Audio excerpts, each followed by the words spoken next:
इन परीक्षा से एक दिन पहले हिंदी साहित्य के नोट जो पोथी बन जाएगी इतनी मोटी, और उस दिन आपको सारा पढ़ते हुए लगेगा सारा मिक्स हो गया, आपस में एक ही हो गया सारा। ऐसा होता, स्वाभाविक बात है, खास बात नहीं है। परीक्षा से एक दिन पहले ऐसा जरूर होगा कि आप मुझे पानी पी पी के गालियां देंगे,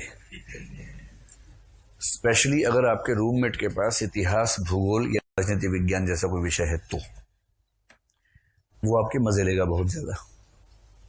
तो कहेगा देखो हमारा तो वो इतिहास जो जीएस में आता है वो यहाँ भी है, देखो अकबर वहां भी था यहाँ भी है, देखो बाबर भी वहां था यहाँ भी है, औरंगजेब भी देखो, अशोक भी, गांधी जी भी, सब वही है, कुछ पढ़ना ही नहीं हमें तो नया। आपको कोफ्त होगी उस दिन बहुत ज्यादा, क्योंकि आप पढ़ेंगे पृथ्वीराज रासो जो जीएस में नहीं था, फिर आप पढ़ेंगे शंकराचार्य, रामानुजाचार्य, फिर आप पढ़ेंगे भीष्म साहनी, आप पढ़ेंगे मन्नू भंडारी, वो सब जीएस में नहीं आता है। तो आप खूब मजे लेंगे आपके दोस्त कि मैंने पहले ही कहा था मत ले ये विषय, बर्बाद हो जाएगा, मैंने पहले ही कहा था, अरे समझते नहीं हमारी बात।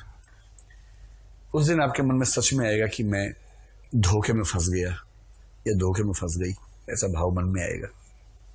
ठीक है, सुबह परीक्षा के लिए जाएंगे, ये भाव और प्रबल हो जाएगा आपके मन में, क्योंकि उस समय सारे उदाहरण मिक्स हो जाएंगे आपस में। कबीर याद आएगा, उदाहरण गोदान की याद आएंगे बीच में, ऐसा भी होगा उस दिन। ऐसा होता है सुबह सुबह। और जो आपका रूममेट है साथ में बैठ के मुस्कुरा रहा होगा हल्का हल्का, पहले ही कहा था, ऐसे करेगा या करेगी जो भी है।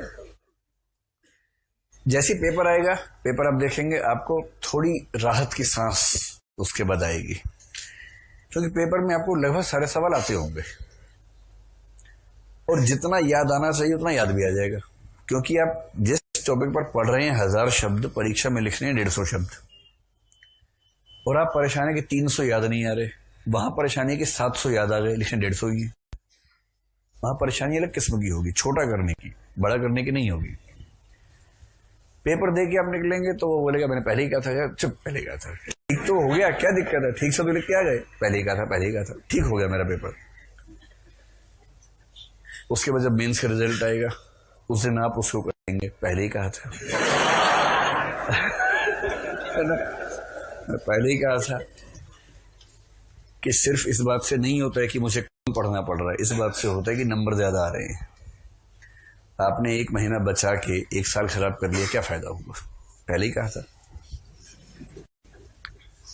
और फिर इंटरव्यू होगा, फिर रिजल्ट आएगा, फिर जब मार्कशीट आएगी ना उस दिन आप फिर मतलब पानी पी पी के मतलब कोसेंगे नहीं उस दिन, फिर आप दुआ देंगे कि अरे यार मजा आ गया, इसी विषय ने धक्का दे के मसूरी पहुंचाया है, ये फीलिंग आएगी।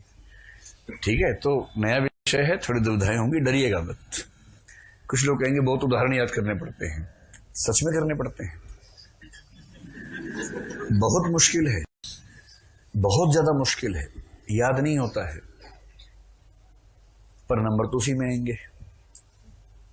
तो नंबर लेने हैं कि फेल होना है, तो याद कर लो, क्या दिक्कत है।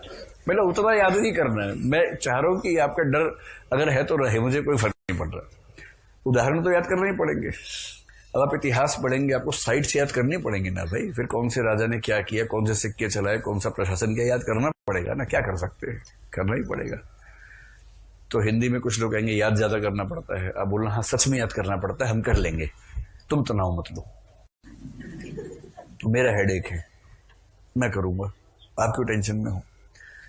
ज्यादा याद करना पड़ता है, उसके बाद भी 11 लोग 300 से ऊपर नंबर ला चुके हैं ना, उनकी मेमोरीज ये तो है नहीं कि कहीं और से विटामिन के कैप्सूल लेके आए थे याद करने के लिए, वही लोग थे ना, याद किया हो गया। तो मिलजुल के कर लेंगे, तनाव मत लीजिएगा। हर चीज की तकनीक मैं बताता चलूंगा कैसे कैसे करना है, बस आप साथ में मेहनत कर लीजिए। पूरे पाठ्यक्रम में आपको एक भी पेज अपनी ओर से नहीं पढ़ना, केवल कुछ कहानियां, उपन्यास, मूल टेक्स्ट छोड़ के एक भी पेज नहीं पढ़ना है, सारे नोट्स यहां मिलेंगे आपको, बस आप पढ़िए सिर्फ, और जिस तरह से कहा जाए वैसे पढ़ते जाइए। और मैं गारंटी से कह रहा हूं कि अगर आप लिखने में ठीक है, मेहनत ठीक करते हैं, तो 275 प्लस तो आप फॉर ग्रांटेड लेके चलिए। और बाकी विषयों में 250 तक जाने के लिए ना नानी मर जाती है, ये मुहावरा है। सच में मेरी कोई ऐसी मतलब इच्छा नहीं है, मतलब मुहावरे के तौर पे कह रहा हूँ, बड़ा मुश्किल होता है।